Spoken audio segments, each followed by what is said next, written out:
अन्वयक्रमः कूजन्तं राम रामेति मधुरं मधुराक्षरम् आरुह्य कविताशाखां वन्दे वाल्मीकिकोकिलम्। पदविभागः कूजन्तं रामः रामेति मधुरं मधुराक्षरम् आरुह्य कविताशाखां वन्दे वाल्मीकिकोकिलम्। अन्वयः वाल्मीकिः कोकिलः कविताशाखाम् आरुह्य रामः रामः इति मधुरं मधुराक्षरं कूजन्तं वन्दे वाल्मीकिकोकिलम्।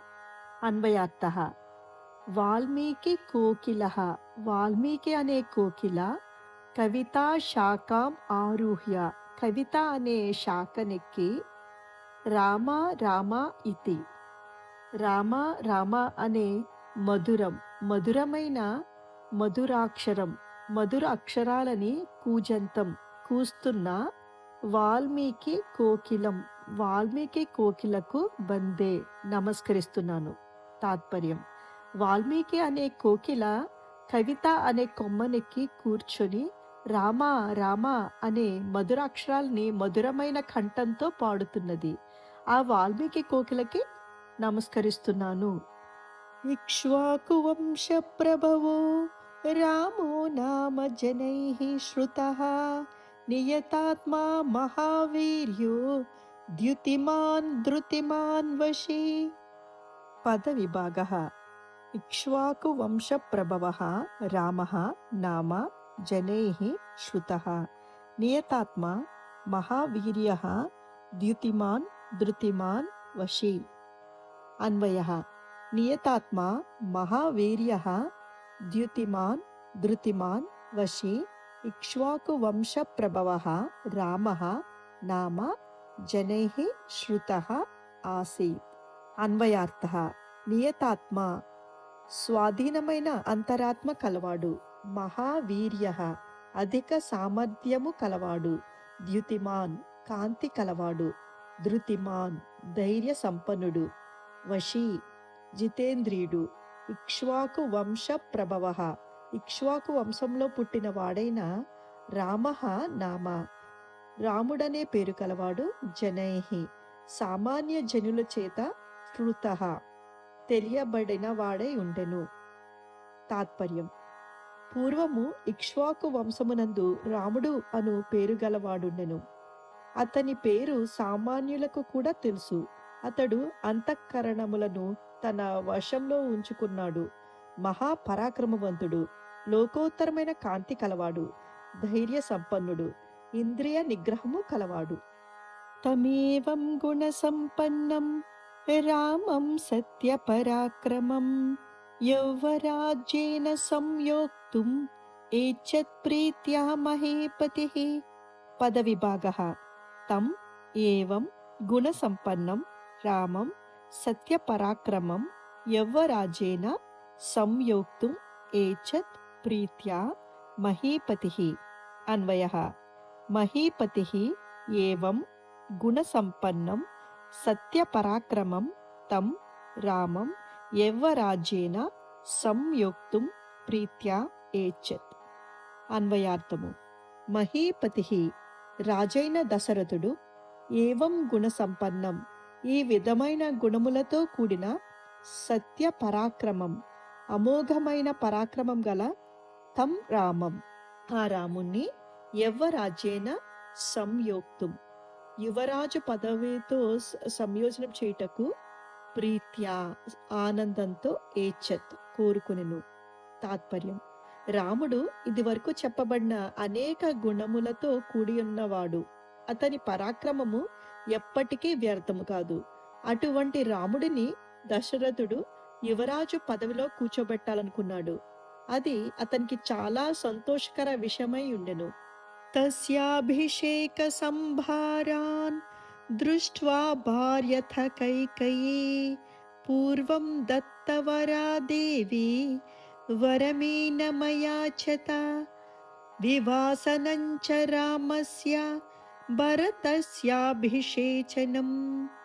పదవిభాగः తస్య అభిషేకసంభారాన్ దృష్ట్వా భార్య అథ కైకయీ పూర్వం దత్తవరా దేవి వరం ఏనం అయాచత వివాసనం చ రామస్య భరతస్య అభిషేచనం.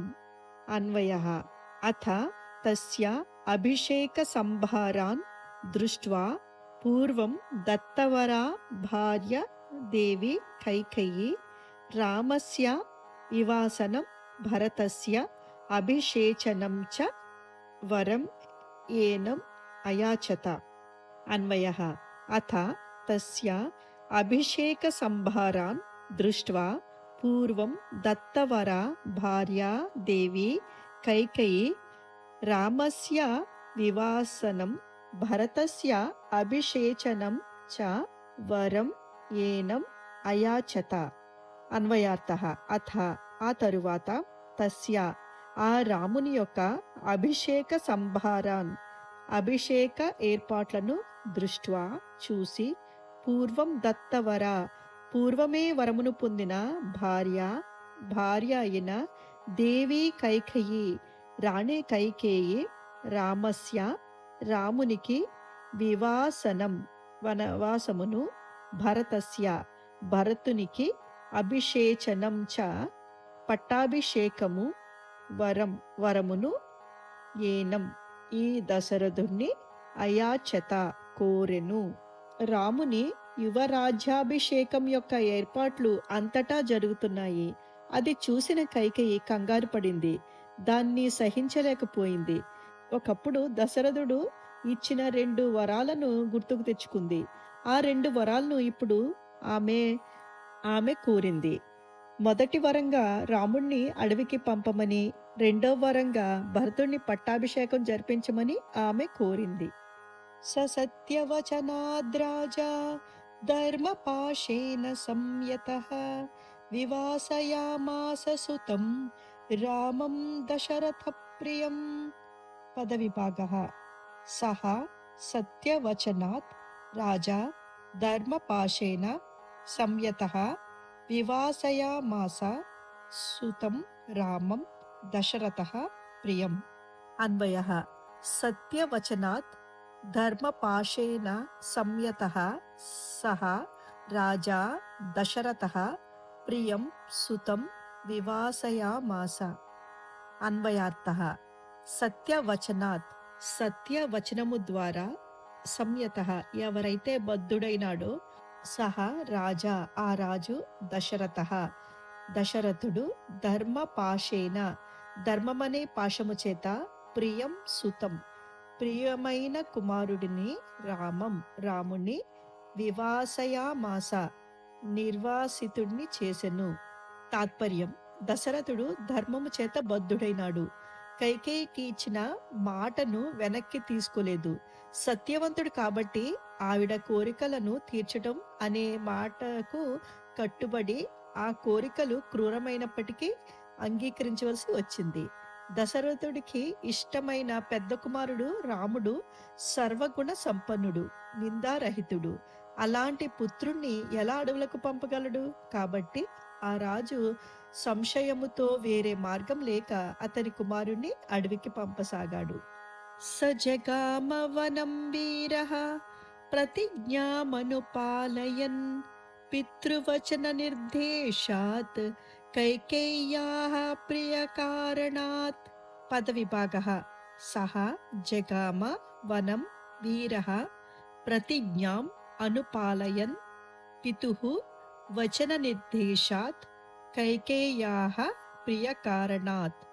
అన్వయః సహ వీరః పితుః వచన నిర్దేశాత్ కైకేయ్యాః ప్రియకారణాత్ ప్రతిజ్ఞాం అనుపాలయన్ వనం జగామ.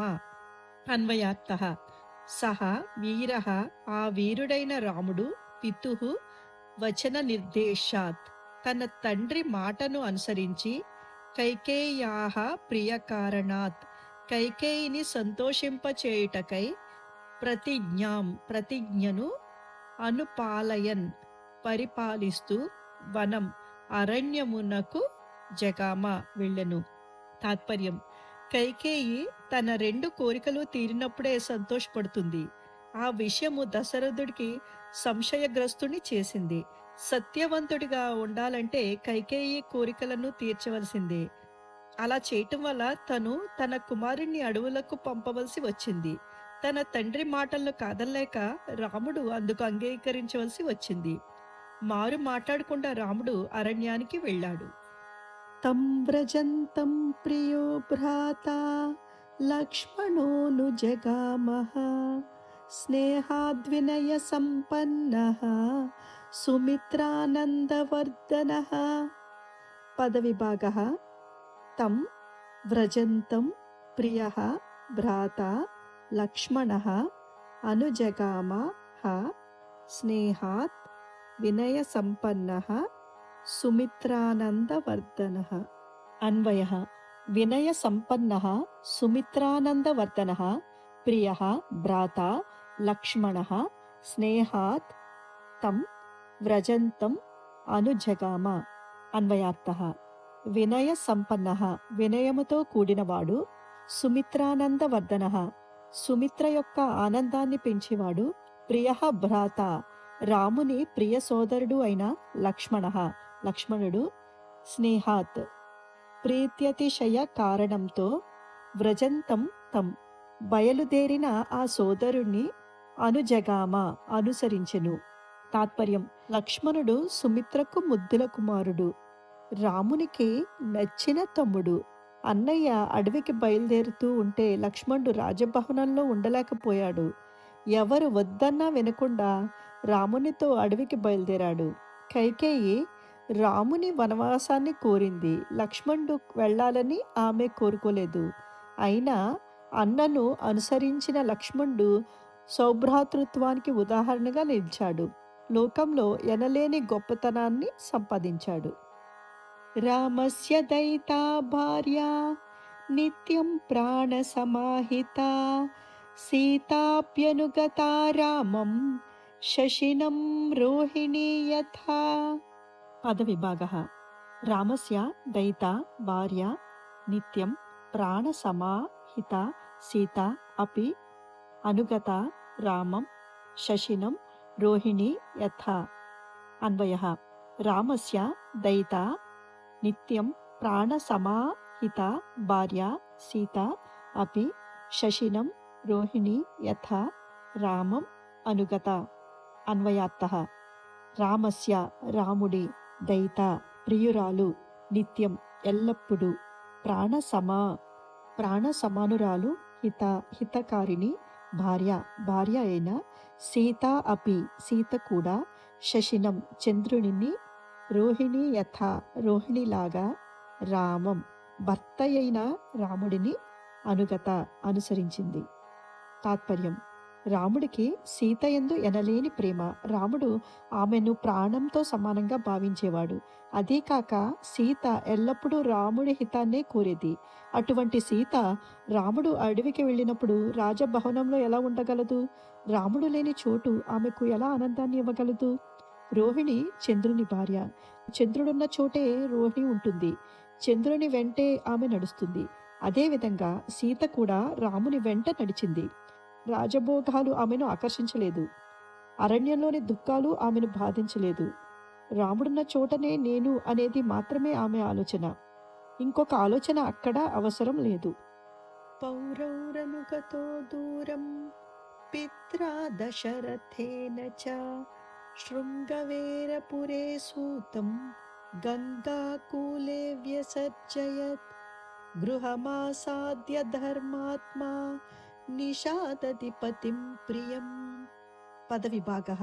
పౌరైః అనుగతః దూరం పిత్రా దశరథేన చ శృంగవేరపురే సూతం గంగాకూలే వ్యసర్జయత్ గృహం ఆసాద్య ధర్మాత్మా నిషాదతి పతిం ప్రియం. అన్వయః. పౌరైః పిత్రా దశరథేన చ దూరం అనుగతః ధర్మాత్మా శృంగవేరపురే నిషాదతి పతిం ప్రియం గృహం ఆసాద్య గంగాకూలే సూతం వ్యసర్జయత్. అన్వయార్థః పౌరైః పురజనుల చేత పిత్రా తండ్రి అయిన దశరథేన చ దశరథుడి చేత దూరము వరకు అనుగతః అనుసరించబడిన ధర్మాత్మ రామః ధర్మాత్ముడైన రాముడు శృంగవేరపురంలో నిషాదధిపతిం నిషాదులకు రాజైన ప్రియుడైన గుహుని ఆసాద్య చేరి గంగా తీరంలో సూతం సారథిగా వచ్చిన సుమంతుడిని వ్యసర్జయత్ వెనక్కు పంపెను. తాత్పర్యం: వనవాసానికి బయలుదేరిన రాముడిని చాలా దూరం వరకు రాజైన దశరథుడు పురజనులు అనుసరించారు. కానీ రామునితో వెళ్ళలేక తీరని దుఃఖంతో వెనుదిరిగారు. శ్రీరాముడు శృంగవేరపురంలో ఉన్న ప్రియ మిత్రుడైన గుహుడిని కలిశాడు. అక్కడి నుండి గంగా నదిని దాటవలసి ఉన్నందున ఇక ముందుకు రావాల్సిన అవసరం లేదని చెప్పి సారథి అయిన సుమంతుని రాముడు వెనుకకు పంపాడు. చిత్రకూటమనుప్రాప్య భరద్వాజస్య శాసనాత్ రమ్యమావసతం కృత్వా రమమాణా వనేత్రయః దేవగంధర్వశంకాశాస్తత్ర తే న్యవసన్ సుఖం. పదవిభాగః చిత్రకూటం అనుప్రాప్య భరద్వాజస్య శాసనాత్ రమ్యం ఆవాసతం కృత్వా రమమాణాః వనే త్రయః దేవగంధర్వశంకాశాః తత్ర తే న్యవసన్ సుఖం. అన్వయః: భరద్వాజస్య శాసనాత్ చిత్రకూటం అనుప్రాప్య రమ్యం ఆవశతం కృత్వా దేవ గంధర్వ శంకాశాః తే త్రయః తత్ర వనే రమమాణాః సుఖం న్యవసన్. అన్వయార్థః: భరద్వాజముని యొక్క శాసనాత్ ఆదేశం మేరకు చిత్రకూటం అనే ప్రాంతాన్ని అనుప్రాప్య చేరి రమణీయమైన ఆవసతం పర్ణశాలను కృత్వా నిర్మించుకుని దేవ గంధర్వ శంకాశాః దేవతలు గంధర్వుల వలె ప్రకాశిస్తూ తే త్రయః ఆ ముగ్గురు తత్ర వనే ఆ అరణ్యంలో రమమాణాః విహరిస్తున్న వారే సుఖముగా నివసించిరి. తాత్పర్యం: గంగానదిని దాటటానికి గుహుడు సహాయం చేశాడు. అతని దగ్గర సెలవు తీసుకుని రాముడు భరద్వాజుని యొక్క ఆశ్రమానికి వెళ్ళాడు. యథావిధిగా సత్కరించిన భరద్వాజముని చిత్రకూటంలో ఉండమని సలహా ఇచ్చాడు. అదేవిధంగా చిత్రకూటానికి వెళ్ళి పర్ణశాలను నిర్మించుకుని ఆనందంగా ఉండసాగారు. దేవ గంధర్వులలాగా ఆనందంగా విహరిస్తూ సంతోషంగా ఉన్నారు.